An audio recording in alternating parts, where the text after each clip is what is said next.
Senator, thank you for that very cryptic introduction. I appreciate it. You do know the press is here. Yeah. His hand almost fell off as you were right. He was just scribbling away, but thank you for that.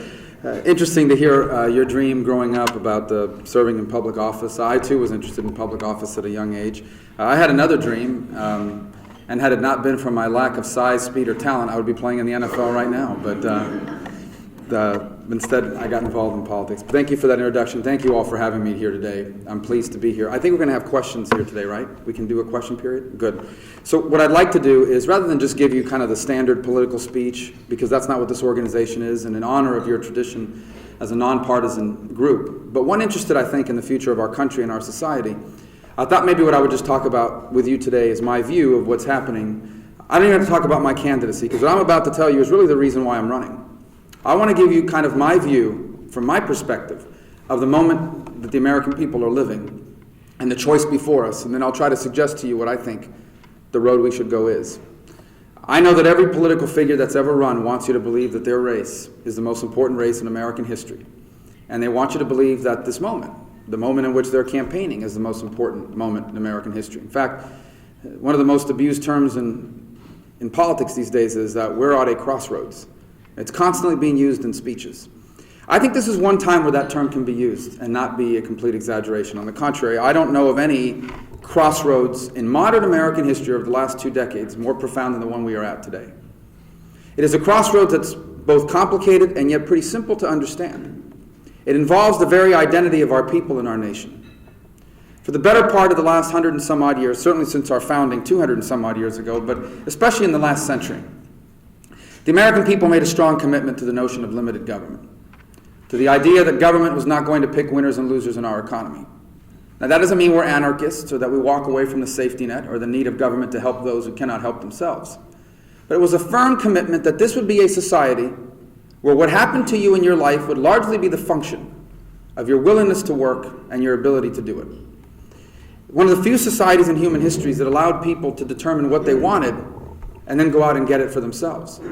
Most societies and most economies have decided what people need and then went out and provided it for them. The American people chose a different route. It is the route, by and large, of limited government. Not pure limited government. There is certainly governmental involvement in our lives. There are certain governmental programs that are large and have grown, largely, many times, with the support of the majority of Americans. But by and large, what has set us apart from the rest of the world is that idea that at the end of the day, government would not pick winners and losers in our economy. We chose the route of entrepreneurial capitalism instead of corporate capitalism. Entrepreneurial capitalism is the ability to basically start a business in the spare bedroom of your home, the ability to draw a business plan on the back of a scrap piece of paper, and then draw on your life savings to make that dream possible. Corporate capitalism is what is found in most of the other industrialized nations in the world. There, in those countries, the same families and the same companies have come to dominate their economies, sometimes for the better part of a century. The result of our choice of limited government is undeniable. We are the freest and most prosperous people in the history of all mankind, and there is no close second. In fact, there's never been a society like this one, even today, even faced with a staggering unemployment rate and significant economic pressures, and certainly a tenuous future. It is still the single greatest place on earth to live. And there is, quite frankly, no other place in the world that I would rather live or you would rather live. Whose future would you trade for ours? Which nation on earth would you trade places with right now?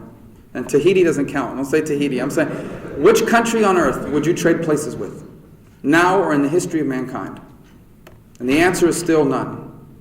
That is the product of limited government. The rest of the world chose differently. They decided that they wanted government to provide them with certain things. They wanted government to provide them with housing. They wanted government to guarantee them a job. They wanted government to pay for their education throughout their lives. They wanted government to pay for their health care. They wanted government to provide them with child care so they can go work. There's nothing inherently wrong about any of these things. These are all desirable goals. And quite frankly, there's nothing immoral about government providing those things for you. The problem is that in order to have a government that can provide those things for you, you must have a level of government involvement in your lives that make American-style prosperity and opportunity impossible. Simply put, you must have tax rates that distribute wealth, and tax rates that take a disproportionate amount of what you earn, because that government has to be funded. You have to have government involvement in the marketplace, picking winners and losers, not just through tax policy, but through regulatory policy. That sets us apart from the rest of the world, as I told you. You know, in America, the original S&P 500, the largest stocks in America, only 70 so of those companies still remain on that list. That means 430 of the largest companies in America were replaced by 430 new companies. That's an extraordinary figure and a testament to American upward economic mobility that will be lost if we choose the other road. So now we face an economic downturn, a very significant one, perhaps the most significant in the lifetimes of most of the people living in this room. And the American people have a choice to make. In Washington, the proposal before us is pretty simple. Those in charge believe that American-style prosperity, that American-style limited government is no longer possible in the 21st century. That in fact, America is destined to become like the rest of the world, economically and quite frankly politically in many respects. And they choose that road, they advocate that road, and their policies show it. Over the last year, every single issue in America has been confronted by a dramatic governmental solution proposed by those in charge. That is the road that they have us go on. That is the road they're asking us to choose. I'm running for office, quite frankly, because I, along with what I think are the majority of Americans, don't agree with that. They believe that instead the alternative is to find solutions truer to our heritage as a people, truer to that form of limited government involvement in our economy that made us the most prosperous and freest people on the planet, and that will ensure that our children will inherit that. And that's the crossroads that we're at. It's that simple. We can choose to become like the rest of the world, or we can choose to find 21st century solutions that continue to make us exceptional and unique in all of human history. That's the road that we're on. It's not a choice between doing something or doing nothing. It's not a choice between being a Republican or a Democrat. It's not a choice between any of the other labels in American politics necessarily. It is a choice about the identity of our nation and the role of our government in our economy and ultimately in our lives. That is the road that we are on. And the choice we make will be profound and important. I believe with all my heart that if we choose wrong, I believe with all my heart that if we choose the road that those in charge in Washington today would have us walk on, you and I will be the first Americans to leave our children and grandchildren worse off.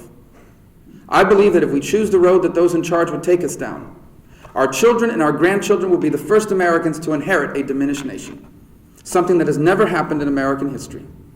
To me, that is unacceptable, it's un-American, and it's unnecessary.